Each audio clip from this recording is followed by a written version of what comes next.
When Sengoku Dynasty originally came out, I made a 10 essential tips video, but now from the time it launched till now, it has changed so much, so I decided to do an updated version of the 10 essential tips. Many of the more advanced resources that you find within Sengoku Dynasty are region locked, and the only way that you can get access to that is by liberating those specific regions. Now you can liberate the regions by taking out enemy bosses, enemy units, and also building specific structures, or it's going to be a combination of both. Now do keep in mind that you can manually harvest the resources that you can find within those regions, but if you want your villagers to collect those specific resources, you need to liberate the region first. Secondly, you also need to have a village in those specific regions. So let's say, for example, you do have a town in the region of Sosogi, but you want to harvest bamboo. Now you cannot harvest bamboo, let's say, from the mountain region unless you have a specific village within that region itself, and then you can assign the workers living in the village within the mountain region to then collect those specific items.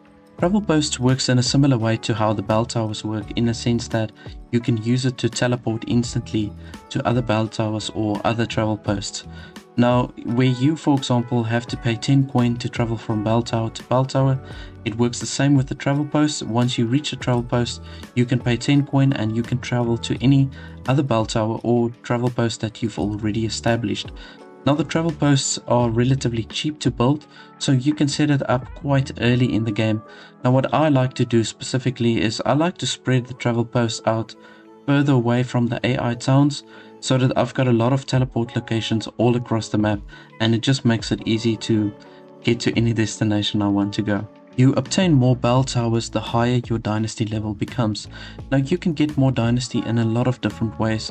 For example, you can do special projects, you can recruit more refugees to your town, you can do special projects, and you can also do random quests that spread out across the whole map. Now as your dynasty level improves, you can get up to a maximum of 5 bell towers. The first 3 bell towers you get relatively early, so it's pretty important to place your first 3 villages in strategic locations, specifically to help you collect specific resources and help you advance and progress into the game quicker. Villager happiness and tool types contribute towards the production of your town. So the happier your villagers are, the better they are with the production. So in order for you to make your villagers more happy, you just need to make sure that all their needs are met. And with the tool types, you obviously start with the stone tools and you gradually work your way up to the point where you can then craft yourself masterwork tools. Once you get to the point of where you've got the masterwork tools to fulfill all the needs of your villagers, it's really so much easier. So you want to really try and get to the point where you've got the best tools, then that will just help you to manage your town so much more easily. You can have multiple workstations within one production building. So after you've placed your production building and you've built all the items that's within the structure, you can delete some of the items that's found within the building to free up more space for the workstations, and then you can add as many workstations as you want within that production building. So let's say, for example, in the workshop, you can have, let's say, for example, 4 different workers working within the workshop, so you don't need to build additional workshops to have enough workers to do the production that you need. Just open up the space within that specific production building and add a whole bunch of workstations within it so that you can meet the needs of the whole town. Sunken hearths within houses can be converted into a workplace. So in other words, you can convert that into a mini kitchen, and you can assign a worker to grill food there and also to prep specific types of drinks.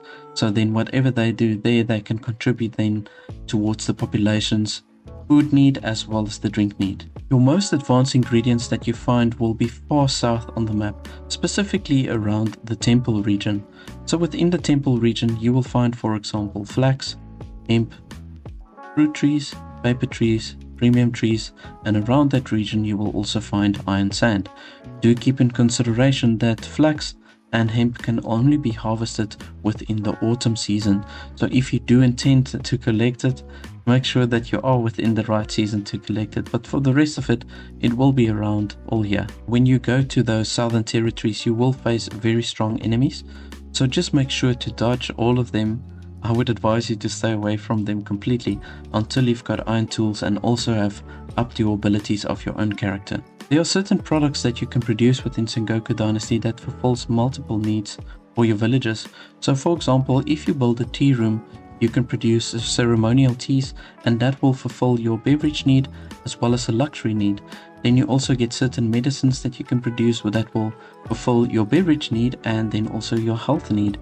So play around with that and see which ones works the best for you. But I would advise to focus on products that fulfills multiple needs. One really awesome trick that I've learned within Sengoku Dynasty is to deploy all my workers to a special project just before the season ends. Now obviously you want to preoccupy your villagers as little as possible, because if they are away from the day-to-day production, you're going to get so much less resources for your town and you might not be able to fulfill the needs of your villagers. So you want to keep them away from the jobs for as little time as possible. Now to do the special projects, you generally need a whole big workforce to complete the special projects, but every special project only takes one season to complete. So I will wait until I've got the ability to change the season. Once I've got that ability, I move all my villagers across to the special project and then I immediately change the season, which will then also automatically complete the special project, which will then in return give you more dynasty points. It will also possibly help you to liberate the region, and then you can assign all your workers back to the day-to-day jobs. A really nice feature that they've added to Sengoku Dynasty version 1.0 is that you've got the ability now to place trade posts within your own town. So it does cost a lot to research and unlock it, but once you've got it placed in your town, it really makes your gameplay so much easier. What I generally like to do is I like to place the farming trader within my town, because I found that gathering enough raw resources usually was the issue for me.